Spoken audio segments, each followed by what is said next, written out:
हाय दोस्तों, सी लैंग्वेज के lecture series में आपका स्वागत है। आज हम लोग एक असाइनमेंट देखने वाले हैं if else if ladder statement पे। तो आपको पता है कि लैडर का मतलब होता है मल्टीपल, और मल्टीपल का मतलब होता है कि अगर हमारे पास ढेर सारे कंडीशन वाला कोई क्वेश्चन हो तो क्वेश्चन बिल्कुल सिंपल सा है कि एक कैरेक्टर को रीड करना है और चेक करना है कि वो कैरेक्टर स्मॉल लेटर में है कि अपर केस में है कि नंबर है। अब एक बिगिनर के लिए बहुत बड़ी समस्या है कि एक बिगिनर इस चीज को कैसे प्रिडिक्ट करे। ठीक है, जैसे मैंने टेस्ट केसेस दिया है। टेस्ट केसेस का मतलब होता है कि क्या इनपुट होगा और क्या आउटपुट होगा, ये पहले से ही मैंने डिसाइड किया है। कि जैसे मान लीजिए कि मैंने इनपुट दिया जी, तो आपको आना चाहिए, चूंकि जी स्मॉल में है तो मैंने कहा character is in lower case. उसी तरीके से मैंने इनपुट किया कैपिटल आर, तो कैपिटल आर क्या है, ये कैपिटल में है तो लिख रहा है character is in upper case. फिर मैंने इनपुट किया है 4, तो 4 क्या है, नंबर है, तो ये इनपुट वैल्यू इज नंबर।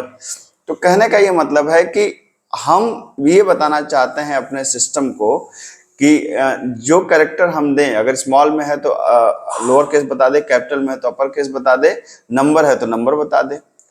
अब ये होगा कैसे, ये थोड़ी सी एक समस्या है यहाँ पर एक हालांकि इसके 2-3 तरीके हो सकते हैं, लेकिन सबसे सेफ तरीका है कि आप एक चीज को जानें, जिस चीज को हम लोग बोलते हैं ASCII कोड। ठीक है, ASCII कोड क्या होते हैं?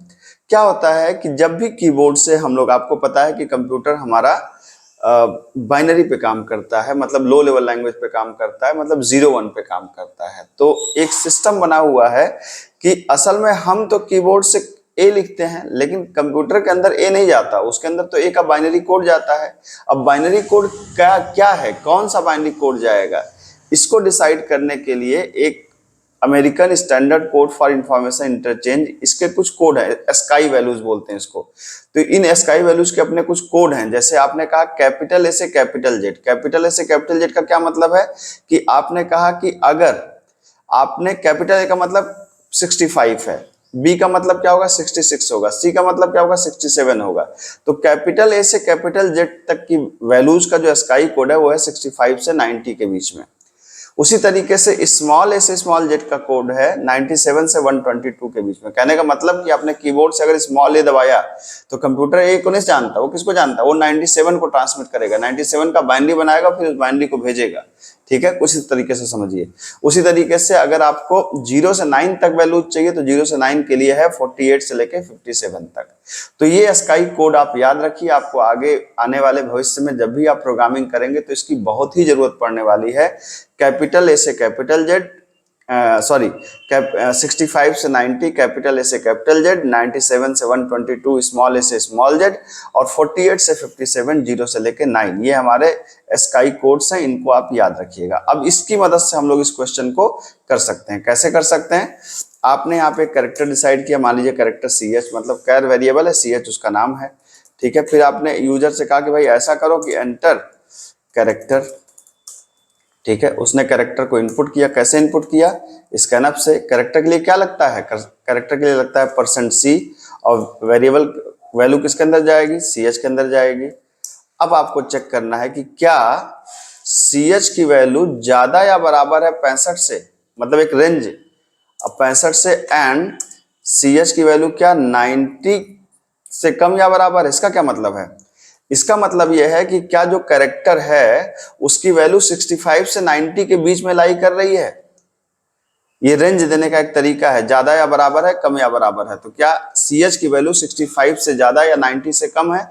अगर इस रेंज में है तो इसका मतलब है कि वो कैपिटल लेटर होगा। इसका मतलब मैं कह सकता हूं कि character is in upper case.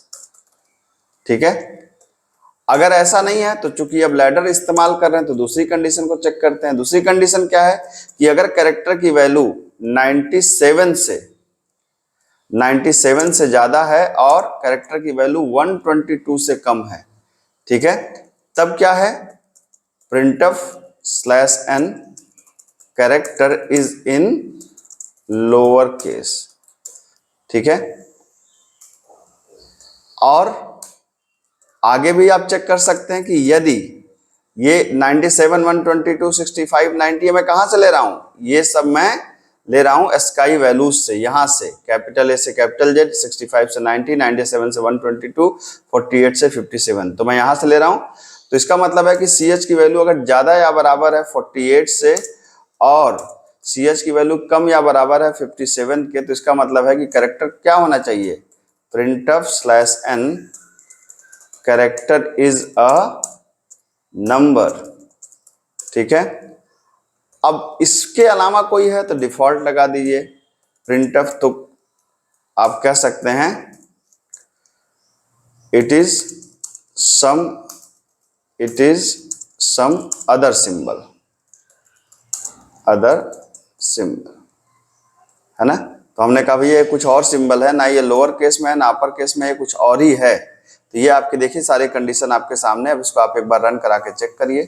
ये देखिए हमने दिया कैरेक्टर, हमने दिया small b, character is in lower case आपके सामने है। ठीक है, हमने दिया capital H, character is in upper case, आप देख सकते हैं हमारा सिस्टम पहचान रहा है।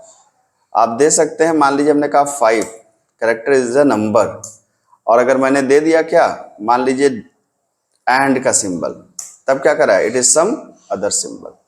तो मेरे ख्याल से आपको समझ में आया होगा। तो ये सारा इस तरह के जितने प्रोग्राम्स होते हैं जहां कैरेक्टर्स को आइडेंटिफाई करना होता है, वहां पे ASCII वैल्यूज से ये क्वेश्चंस किए जाते हैं। तो ASCII वैल्यूज को याद रखिए, इस रेंज को याद रखिए। अभी जब आप सी में स्ट्रिंग हैंडलिंग पढ़ेंगे तो इसका भर भर के इस्तेमाल होने वाला है। मिलते हैं अगली क्लास में। Thank you so much.